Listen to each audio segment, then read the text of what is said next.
Estamos às vésperas de lançamento do Plano Safra, setor produtivo, aí colhendo também a safra de inverno, já planejando a próxima temporada. E a gente vai analisar então agora o crescimento do agro, né? O momento atual e muitos assuntos, né, Pedro? Exatamente. A gente tem a honra de receber aqui no nosso estúdio o Francisco Villa, que é o consultor, o economista, está sempre aqui com a gente. Hoje tem a honra de recebê-lo aqui no nosso estúdio do Agromanhã. Villa, seja sempre muito bem-vindo. Bom dia. Bom dia, muito obrigado pelo convite. A gente que agradece. Villa, vamos começar então a nossa entrevista falando como é que está o momento atual, né? Tivemos aí alta do PIB graças ao setor produtivo, mais uma vez o agro salvando aí a lavoura. O que depende desse sucesso do agro hoje? Bom, então, em primeiro lugar, o Brasil é uma potência em potencial. Já é uma potência, mas pode ser 3 potências, porque a gente só aproveita uma parte daquilo que nós temos. Nós temos uma natureza que favorece isto, nós temos um tamanho que favorece isto, nós temos uma cultura de produtores rurais que cada vez estão mais tecnificados e mais sofisticados, e nós temos o da demanda do mundo. Então, nós temos oferta, podemos crescer, podemos, como diz a Embrapa, dobrar até 2050, dobrar, não é 2%, 3%, é dobrar, né? Porque temos o potencial. E o mercado lá fora também tem cada vez mais gente, tem cada vez mais rendimento, então nós temos uma situação bastante positiva. Muito bem, Villa. E a gente sabe que o agro vai continuar crescendo, independente aí das intempéries que aconteçam, né? Claro que a gente depende de muitos fatores. Mas a gente está vivendo agora momentos também de insegurança jurídica, né? O que você está vendo? Como você está vendo o cenário atual? Né? A gente está vivenciando aí momentos de muito crescimento, mas muita parte do setor agropecuário tem aí algumas preocupações com alguns caminhares do governo, né? Com algumas caminhadas, na verdade, que o governo tem feito. Como você está vendo a questão dos ministérios, né? A articulação dos ministérios, até por conta desse momento do Plano Safra agora, que a gente deve ter a divulgação na última semana de junho, já prestes a entrar em vigor? Sim, começando com o fim, a minha expectativa é que o Plano Safra vai crescer uns 20%. Nós estamos com 350 mais ou menos e agora vamos para 400 e mais algumas coisas bilhões. Isso significa que vão 3/4 vão para custeio. Custeio é o que eu preciso neste ano para financiar a minha safra, e o resto vai para investimento. É um equilíbrio bastante interessante.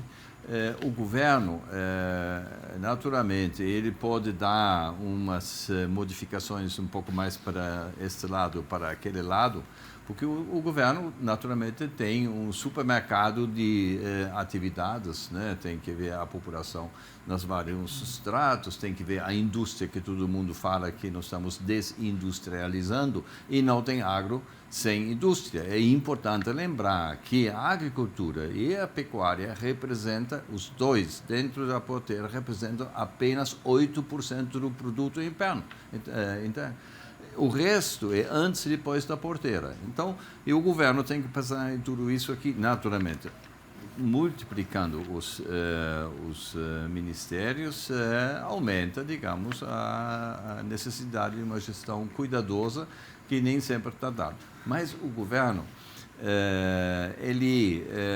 e a política em geral, ela sempre está no foco diário das notícias, etc., mas o mundo ele vai sozinho, né? O agro, né, tem um ritmo, por exemplo, o boi, né, ele tem um ciclo de 5 anos, né? Então, se eu começo alguma coisa lá, então em 5 anos já mudou o governo também, né? Então, eu tenho que ver mais o mercado, a minha capacidade, e depois o governo pode ajudar ou pode atrapalhar um pouco, mas isto é só um impacto marginal que o produtor não se deve estressar com esse impacto. Uhum. Agora, Villa, aproveitando a sua participação nessa leitura que nós estamos falando de mercado, né? O último Boletim Focus apontou aí para uma desaceleração da inflação, né? O Banco Central também admitiu aí um possível recuo na taxa de juros. Qual que é o cenário, a avaliação sua deste momento em que o Brasil está dando mais um passo na questão econômica, visto que nós estamos passando por todas essas questões, como você mesmo falou, dentro e fora da porteira? Sim, então é bem interessante, porque ninguém esperava nem a situação positiva da inflação, nem do crescimento, né? Lembra muito bem, uns 6 meses atrás, todo mundo falou de 1%, agora nós estamos já 2+, né? Então, isso é muito interessante, porque o mundo se encontra, desde os últimos 5, 6 anos, numa fase de acomodação da economia. Então, não tem mais aqueles crescimentos de 20, 30, 40 anos atrás, que eram 5%. Agora vai para 2, 2,5%. Mas dentro do mundo existem mini-mundos, né? E o mini-mundo é o Maxi Brasil, né? Aí nós podemos ver que a força, digamos, da situação, a força dos empreendedores e o governo perturba menos do que se fala sempre, né? Então, é o setor privado que está carregando, digamos, o país nas costas. E aí eu posso dizer o seguinte, ninguém podia imaginar que a Alemanha, que sempre teve inflação de 1%, 2%, podia ter 5%, 6%. Claro, por causa da situação da Rússia e da energia e dos preços dos alimentos. Mas isso já está voltando à situação. Mas ninguém esperava uma inflação tão alta nos Estados Unidos. Ela atualmente está mais alta do que no Brasil. Então, o mundo está tão complicado que os coitados dos jornalistas, de economistas como eu e jornalistas como vocês, cada mês tem que mudar um pouco a observação, né? A gente não entende mais nada, mas enquanto isso está numa direção positiva, que é o caso do Brasil, uma inflação bem abaixo daquele que podia se imaginar, e um crescimento acima que estava projetado, então, mais uma vez, o Brasil está numa posição bem positiva, e isso, naturalmente, vai nos permitir de reduzir um pouco o juro, né? Por exemplo, o juro que eu recebo pelas minhas aplicações na Europa é abaixo da inflação. Então, cada ano eu pago para aplicar dinheiro, né? E aqui é o contrário. Aqui nós estamos numa situação razoável e temos um Selic de 13%, que eu acho que daqui a pouco já vai descer também. Muito bem. A gente tem aí condições excepcionais no nosso país, né, Vila? Eu queria que você elencasse aqui para a gente, né, o que falta para o Brasil avançar ainda mais. Aquilo que a China mostrou para o mundo ocidental, que é a fórmula de crescer de uma forma séria e constante.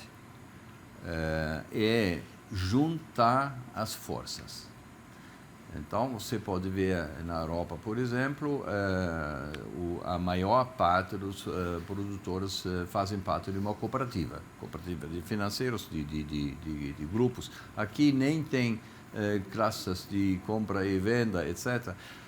O Brasil é mais individualista do que deveria ser num mundo cada vez mais complexo. Então, quando, digamos, amplia, digamos, as suas funções, você tem que encostar no vizinho. Então, isto não é uma característica típica do brasileiro. O brasileiro é mais individualista, pensa mais na sua capacidade de mudar o mundo e fazer as coisas de forma melhor. E isto é muito interessante para os startups, etc. e tal, mas para uma economia como toda seria melhor de ter mais comunidade no sentido de cooperativas. Pila, só tenho mais um minuto, queria otimizar para falar a questão do El Niño. Nós estamos mudando agora, a Laninha massacrou mais uma vez lá no sul do país, tivemos perdas expressivas na produção lá. Agora com o El Niño despontando, como é que fica a produção aqui, principalmente em relação à economia brasileira? Sim, mais uma vez, com um problema, o Brasil fica beneficiado, porque estraga muito mais no hemisfério norte do que aqui, né? Juntamente com as guerras, juntamente com o conflito Estados Unidos, China, etc., então o Brasil vai ter a oportunidade de aumentar os preços, mesmo reduzindo a quantidade. Tá certo. Vila, infelizmente nosso tempo terminou, mas a gente tinha vários assuntos que queria falar, então já fica feito o convite para você voltar em breve para falar aqui com a gente. Agora que eu já sei que você mora aqui pertinho, então já está feito o convite aqui, viu, Vila? Obrigada pela participação, uma honra recebê-lo e aprender com você hoje, nessa manhã aqui no Agromanhã. Muito obrigado, Vila. aos dois. Obrigado mais uma vez e está estendido, porque inclusive a gente vai poder tomar café várias vezes ainda, sabendo que ele mora aqui pertinho. Valeu, um abraço, Vila. Obrigado mais uma vez. Obrigada, Vila.